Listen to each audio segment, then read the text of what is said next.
എല്ലാവരും സുഖമായിട്ടിരിക്കുന്നു എന്ന് വിശ്വസിക്കുന്നു. അപ്പം പുതിയൊരു വീഡിയോയിലേക്ക് സ്വാഗതം. എമ്പുരാൻ്റെ വിശേഷങ്ങളെല്ലാം അറിഞ്ഞാൽ എമ്പുരാൻ മലയാള സിനിമയുടെ ചരിത്രം തന്നെ മാറ്റി എഴുതിയ ഒരു ചിത്രമായിട്ട് മാറി. അപ്പം ഇത്രയൊക്കെ ഈ നെഗറ്റീവ് റിവ്യൂ ഒക്കെ വന്നിട്ടും ഈ ചിത്രം ഇത്രമേൽ കളക്ഷൻ നേടണമെങ്കിൽ പോസിറ്റീവ് എല്ലാം വന്നിരുന്നെങ്കിൽ എന്തായിരുന്നതിന് അവസ്ഥ അല്ലേ? അപ്പം ഇതാണ് അവസ്ഥ. പല വിവാദങ്ങളും ഒക്കെ ഈ ചിത്രം പലതരത്തിൽ ബാധിച്ചിട്ടുണ്ട്. അതൊന്നും കണക്കാക്കാതെ ചിത്രം അതിൻ്റെ അങ്ങ് പോകില്ല. നമ്മൾ ബാണം കത്തിച്ചു വിടുക, റോക്കറ്റ് കത്തിച്ചു വിടുക, ഇട്ട് കഴിഞ്ഞാൽ പിന്നെ നമ്മുടെ കയ്യിൽ നിന്ന് അങ്ങ് പോയി ആ അവസ്ഥയിലാണ്. പിന്നെ പിടിച്ചാൽ നിൽക്കത്തില്ല. ആ അവസ്ഥയിൽ തന്നെയാണ് എമ്പുരാൻ. ആരൊക്കെ അവിടെയൊക്കെ ഇരുന്ന് എന്തെങ്കിലുമൊക്കെ പറയും, അതൊന്നും ഞാൻ നോക്കുന്നില്ല. ഞാൻ എൻ്റെ ജോലി അതിവേഗം ബഹുദൂരം ചെയ്ത് തീർക്കുക എന്നാണ് എമ്പുരാൻ പറയുന്നത്. കാരണം 10 ദിവസമേ ആയുള്ളൂ. ഈ ബാണം കത്തിച്ചു വിട്ടിട്ട് 10 ദിവസമേ ആയുള്ളൂ. അപ്പോഴത്തേന് ഒരുമാതിരി ട്രിക്കാളെല്ലാം തൻ്റെ പേരിലാക്കി ലാലേട്ടൻ ഇങ്ങനെ കുതിച്ച് പാഞ്ഞുകൊണ്ടിരിക്കുകയാണ്. മഞ്ഞുമൽ ബോയ്സിൻ്റെ റെക്കോർഡാണ് എമ്പുരാൻ തകർത്തിരിക്കുന്നത്. 75 ദിവസം കൊണ്ട് മഞ്ഞുമൽ ബോയ്സ് നേടിയ റെക്കോർഡാണ് കേവലം 10 ദിനം കൊണ്ട് ലാലേട്ടൻ തകർത്ത് തരിപ്പണമാക്കി കൈ കൊടുത്തു. അപ്പോൾ 250 കോടിക്ക് മുകളിൽ എമ്പുരാൻ നേടും എന്നുള്ളത് ഏകദേശം ഉറപ്പ് തന്നെയാണ്. ഇനി 300 കോടിയിലെത്തുമോ എന്നുള്ളതാണ് നമ്മൾ നോക്കി കാണുന്നത് അല്ലേ? അതുപോലെ തന്നെ പലരും പറയുന്നുണ്ട് തിയേറ്ററിൻ്റെ എണ്ണം കൂടുതലാണ് എമ്പുരാന്, മഞ്ഞുമൽ ബോയ്സിന് തിയേറ്ററിൻ്റെ എണ്ണം കുറവായിരുന്നു. ഞാനൊരു കാര്യം ചോദിച്ചോട്ടെ, മഞ്ഞുമൽ ബോയ്സ് കേരളത്തിനേക്കാൾ കൂടുതൽ കളക്ട് ചെയ്തത് തമിഴ്നാട്ടിൽ നിന്നാണ്. 92 കോടിയോളം രൂപയാണ് അവിടുന്ന് കളക്ട് ചെയ്തത്. അപ്പം കേരളത്തിലെ തിയേറ്ററിൻ്റെ എണ്ണം കുറവായിരുന്നു, അതുപോലെ തന്നെ കളക്ഷനും കുറവായിരുന്നു.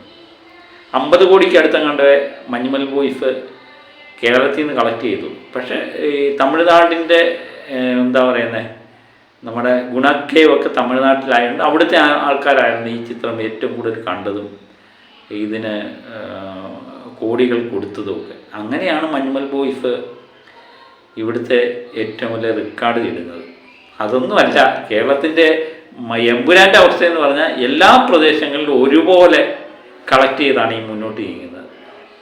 കാരണം എല്ലാ ഭാഗത്തും വിദേശികളായാലും കേരളത്തിലുള്ളവരായാലും തമിഴ്നാട്ടിലുള്ളവരായാലും ഇന്ത്യയിലെ ബാക്കി സംസ്ഥാനങ്ങളിലുള്ളവരായാലും എല്ലാവരും ഒരേപോലെ ഈ ചിത്രം സ്വീകരിച്ചിരിക്കുന്നു എന്നുള്ളതാണ് ഇതിൻ്റെ ഉള്ളൊരു പ്രത്യേകത. ഒരു പ്രദേശം മാത്രമല്ല ഇത് കേന്ദ്രീകരിച്ചിരിക്കുന്നത്. അതുകൊണ്ട് ഈ ചിത്രത്തിന് ഇച്ചിരി മാധുര്യം കൂടും എന്ന് മാത്രം ഇങ്ങനെ കമൻ്റ് ഇടുന്നവരെ ഓർമ്മിപ്പിച്ചുകൊണ്ട് വേറെ ഒരു റെക്കോർഡിൻ്റെ കഥ പറയാം. അവർ കരയാനായിട്ട് നിങ്ങൾ തയ്യാറായിക്കൂ.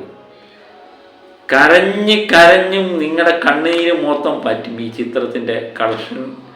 ഈ ചിത്രം തീരുമ്പോഴത്തേന് അതേ അവസ്ഥയാണ്. അപ്പം ഇനിയും അടുത്ത കമൻ്റ് ഇടാൻ തയ്യാറായിക്കോ. സൗദി അറേബ്യയിൽ നിന്നൊരു വാർത്ത വരുന്നുണ്ട്.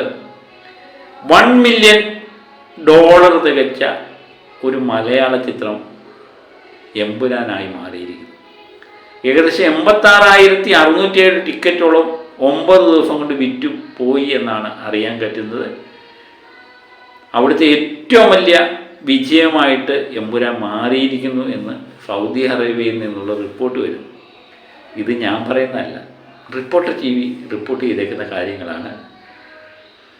അപ്പം അതുകൊണ്ട് നമ്മൾ UAE കാര്യം പറഞ്ഞു, തമിഴ്നാട്ടിലെ കാര്യം പറഞ്ഞു, അതുപോലെ കർണാടകത്തിലെ കാര്യങ്ങൾ പറഞ്ഞു, ബാക്കി ന്യൂസിലാൻഡിലെയും പോളണ്ടിലെയും ഓസ്ട്രേലിയയിലെയും എല്ലാ കാര്യങ്ങളും പറഞ്ഞു.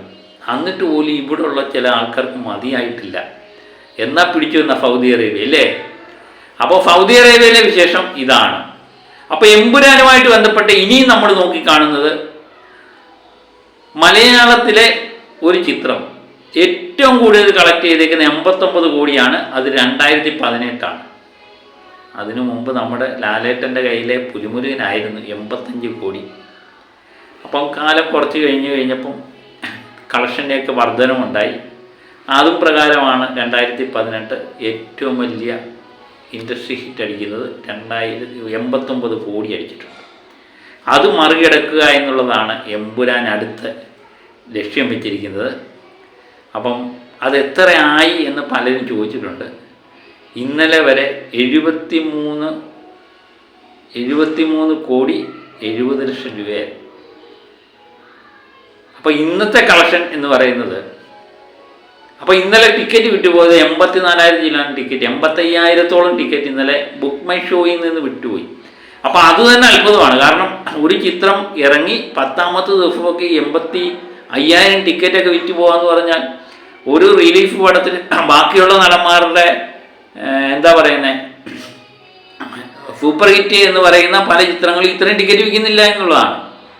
ആ അവസ്ഥയിലേക്കാണ് കാര്യങ്ങൾ പോകുന്നത്. എന്നിട്ട് ചിലരൊക്കെ ഇരുന്ന് പറയുന്നു അവിടെ ആളില്ല, തിയേറ്ററുകളിലൊക്കെ കാലിയാണ് എന്നൊക്കെ പറയാൻ അല്പമെങ്കിലും ഉളുപ്പ് വേണം സുഹൃത്തുക്കളെ എന്ന് മാത്രം അങ്ങനെയുള്ളവരെ ഓർമ്മിപ്പിക്കുകയാണ്. എനിക്ക് വന്നേക്കുന്ന കമൻറ്റാണ്, ഈ തിയേറ്ററിലൊന്നും ആളില്ല, തിയേറ്റർ പെട്ടെന്ന് മാറും എന്നൊക്കെ. എന്താ അവസ്ഥ? ഇപ്പോഴും ബുക്ക് മൈ ഷോയിൽ ടിക്കറ്റ് വിൽക്കുന്ന, ഏറ്റവും കൂടുതൽ ടിക്കറ്റ് വിൽക്കുന്ന ഒരു ചിത്രം ഇത് തന്നെയാണ്. ഇന്നലെ 85,000 ടിക്കറ്റ് വിറ്റു. ഇപ്പം നമ്മൾ എടുത്തു നോക്കിയാലും മണിക്കൂറിൽ 6,000-7,000 ടിക്കറ്റ് ഇപ്പോഴും വിറ്റുകൊണ്ടിരിക്കുക. അപ്പോൾ ഇന്നലത്തെ അപേക്ഷിച്ച് ഇന്നലെ 2,60,00,000 രൂപയോളമാണ് ഇന്നലെ കളക്ട് ചെയ്തത്. അങ്ങനെയാണ് 73,70,00,000 രൂപയാണ് ഇന്നലെ വരെ കളക്ട് ചെയ്തത് 9 ദിവസം കൊണ്ട്. അത് ഇന്ന് ശനിയാഴ്ച ദിവസം ഏകദേശം 3.5-4 കോടിക്ക് അടുത്തെങ്കിലും എത്തുമെന്ന് തന്നെയാണ് നമ്മൾ വിചാരിക്കുന്നത്. അങ്ങനെയെങ്കിൽ ഇന്ന് കൊണ്ട് അതൊരു 77-78 കോടിയിലേക്ക് എത്തും. അങ്ങനെയാണെങ്കിൽ നിസാരം 11 കോടിയുടെ വ്യത്യാസമേ ഉള്ളൂ. ഈ 11 കോടിയുടെ വ്യത്യാസമുള്ളെന്ന് പറഞ്ഞ് എമ്പുരാനെ പറ്റിയാണ് പറഞ്ഞത്. എമ്പുരാനെ സംബന്ധിച്ച് വളരെ കുറവാണ് ഈ 11 കോടി. മറ്റുള്ള നടന്മാരുടെ സിനിമകൾ, പല മഹാന്മാരുടെയും സിനിമകൾ വന്നിട്ട് ആ ചിത്രം മൊത്തമായിട്ട് ഓടി തിയേറ്ററിൽ നിന്ന് വാഷ് ഔട്ട് ആകുമ്പം കിട്ടുന്ന തുകയാണ് ഈ 11 കോടി എന്ന് പറയുന്നത്. അപ്പോൾ എമ്പുരാന് 11 കോടി എന്ന് പറഞ്ഞാൽ വളരെ നിസ്സാരമാണെന്ന് എനിക്ക് തോന്നുന്നു. അപ്പം കുറച്ച് ദിവസം ഇന്നത്തെയും നാളത്തെയും കളക്ഷൻ വളരെ നിർണായകമാണ്. ഇന്ന് ഒരു 3.5-4 കോടിയെങ്കിലും കിട്ടുമെന്ന് പ്രതീക്ഷിക്കുന്നു. നാളെ ഈ ലെവലിൽ തന്നെ നമ്മൾ പ്രതീക്ഷിക്കുന്നു. നാളെ ഞായറാഴ്ചയാണ്. എനിക്ക് തോന്നുന്നു അതിലുപരി ഒരു 5 കോടിയൊക്കെ ചെന്ന് നിന്നാലും ആരും അത്ഭുതപ്പെടാനൊന്നുമില്ല. ആ അവസ്ഥയാണ്. നാളെ കൊണ്ട് 80 കോടിക്ക് മുകളിൽ എത്തും എന്ന് ഏകദേശം ഉറപ്പാക്കിയിരിക്കുകയാണ് എമ്പുരാൻ. പിന്നെ നിസാര കോടികളേ ഉള്ളൂ, അത് നമ്മൾ മറികടക്കും. അതുപോലെ തന്നെ പിന്നെ ഞാൻ നോക്കിക്കാണുന്ന എൻ്റെ ഒരു സ്വപ്നം എന്ന് പറയുന്നത്, മലയാളത്തിൽ നിന്ന് ഒരു ചിത്രം 100 കോടി നേടണം എന്നുള്ള ഒരാഗ്രഹമുണ്ട്. അതും എമ്പുരാൻ മറികടക്കും എന്ന് തന്നെയാണ് എൻ്റെ പ്രതീക്ഷ. അപ്പോൾ എന്തൊക്കെ റെക്കോർഡുകളാണ് എമ്പുരാൻ മറികടന്നിരിക്കുന്നത്? ആദ്യമായിട്ടൊരു മലയാള സിനിമയ്ക്ക് 100 കോടി ഷെയർ കൊണ്ടുവരിക അല്ലേ? മലയാളത്തിൽ നിന്ന് മാത്രം 100 കോടി നേടാൻ വേണ്ടി പോകുന്നു. അതുപോലെ തന്നെ ഒരു മലയാള സിനിമ നേടിയ ഏറ്റവും വലിയ റെക്കോർഡ് തുക എമ്പുരാൻ കരസ്ഥമാക്കിയിരിക്കുന്നു. അതുപോലെ തന്നെ കേരളത്തിൽ നിന്ന് മാത്രമല്ല, ഇന്ത്യയിലെ വേറെ സംസ്ഥാനങ്ങളിലെല്ലാം 32 കോടിക്കടുത്ത് കളക്ട് ചെയ്തു. 30 കോടിയുടെ നമ്മൾ കണക്ക് കഴിഞ്ഞു. അത് 35 കോടിയോളം അടുക്കുന്നു എന്നാണ് നമുക്ക് കിട്ടുന്ന വിവരം. അങ്ങനെ വിവിധ തരങ്ങളിൽ, വിവിധ സംസ്ഥാനങ്ങളിൽ, വിവിധ രാജ്യങ്ങളിൽ എമ്പുരാൻ തരങ്ങൾ ഇങ്ങനെ ആഞ്ഞടിക്കുക അല്ലേ? എന്നിട്ടും ഇപ്പോഴും ചിലർക്ക് നേരം വെളുത്തിട്ടില്ല. അപ്പം 10 ദിവസം കഴിഞ്ഞിട്ടും ചിലവർ നമ്മളോട് പറയുന്നു, അയ്യോ അവിടെ ഒന്നും ആളില്ല എന്ന്. അപ്പോഴും ബുക്ക് മൈ ഷോയിൽ 7,000 ടിക്കറ്റ് വിറ്റുകൊണ്ടിരിക്കുക. ഇന്നലെ 85,000 ടിക്കറ്റോളം വിറ്റു. ഇതൊക്കെ നോക്കണം സുഹൃത്തുക്കളെ, ഇതൊക്കെ നോക്കുക. അല്ലാതെ നമ്മൾ പ്രത്യേകിച്ച് ഒരു സിനിമയെപ്പറ്റി കള്ളവോ ഒന്നും പറയുന്നില്ല. ഇതെല്ലാം ദൃശ്യമാധ്യമങ്ങളെല്ലാം റിപ്പോർട്ട് ചെയ്യുന്ന കാര്യങ്ങളാണ്. ഇന്ത്യയുടെ ഏത് ഭാഗത്ത് നോക്കിയാലും പലരും ഇതുമായിട്ട് ബന്ധപ്പെട്ട വിവരങ്ങളൊക്കെ വിടുന്നുണ്ട്. അതും പ്രകാരം തന്നെയാണ് നമ്മൾ വീഡിയോ ചെയ്യുന്നത്. അല്ലാതെ നമ്മൾ സ്വന്തമായിട്ട് പടച്ച് കുറച്ച് കണക്കുകളൊക്കെ കൊണ്ടുവന്ന് വെക്കുന്നതല്ല. ഇത് കൃത്യമായിട്ട് കണക്കുകളാണ്. എനിക്ക് തോന്നുന്നു ചിലരൊക്കെ 80 കോടി 100 കോടിയൊക്കെ കടന്നു എന്ന് തോന്നുന്നു.